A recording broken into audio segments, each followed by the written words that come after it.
All right, guys. So the next thing is to not attach your identity or your failures or successes to a scale. A scale is only a directional tool and it does not even give you all the information to make an educated decision.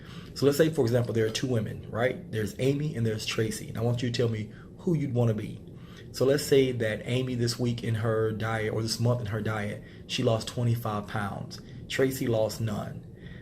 Amy has a job where she's making $120,000, a year. Tracy does not have a job.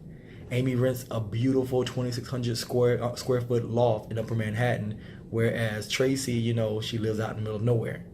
Amy again, rents or leases a beautiful 2018, Lexus, whereas here's Tracy, she doesn't have a car. Amy makes sure that once a year she takes a 1 week full vacation with her family, and she travels and goes someplace, whereas Tracy does not. So far, who do you want to be? Do you want to be Amy or do you want to be Tracy? And I'm pretty sure everybody's saying Amy, but the thing is, so I said, that Amy has a job where she makes $120,000 a year, but the information I did not tell you is that Amy makes $120,000 a year, but she works 75 hours a week. She's a lawyer, and she hardly has any time to spend or see her family. Whereas Tracy does not have a job. Tracy is a self-made millionaire. She's already retired, so she has the money, she has the time. Where I said, how Amy rents a 2,600 square foot loft in Upper Manhattan, and Tracy lives out in the middle of nowhere. Yeah, Tracy lives in the middle of nowhere, but she lives in a beautiful mansion that she owns in Edwards, Colorado. She wakes up every morning looking at a beautiful mountainside. Whereas I said that, Amy rents or leases a 2018 Lexus, but, Tracy doesn't have a car. Yeah, Tracy doesn't have a car, but she has a Range Rover that she paid for cash, and also a Prevost that she uses all the time where she's, traveling and going places. And again, remember I said that Amy makes time to go for a week's vacation, every year, whereas Tracy doesn't. And the reason why is Tracy doesn't go on vacations. It's just part of her life. She's always traveling. And I said that, Amy lost 25 pounds this week where Tracy lost 0.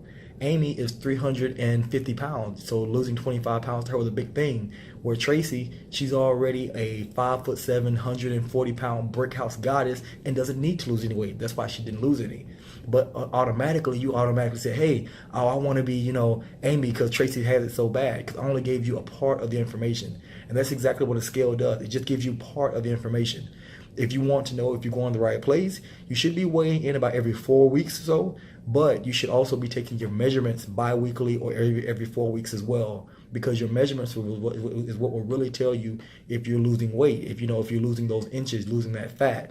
A lot of time when you're doing it the right way, the scale may not move or may move just a very little bit, but you're still losing fat. And if you're putting on that lean muscle at the same time as you're losing the fat, which is what you should be doing, the scale is not going to tell you that. It doesn't account for that information. And a lot of times you can be discouraged, whereas you're still losing the inches in the dress sizes, and you should know, hey, I'm making a lot of progress, and not be discouraged. But we're so used to thinking of the scale as the end-all be-all. And if the scale isn't telling me I'm losing weight, then I'm messing up somewhere, and that's not the case. So make sure you're also doing a waist measurement and also measuring your thighs every 2 to 4 weeks, and that, along with the weigh-in, so that you can see where you're going. Now, if you're taking your measurements and the scale and neither are moving, then you have an issue. But until then, you're good. So keep pushing forward and do not attach your successes or failure or your identity to a scale. All right, see you guys tomorrow.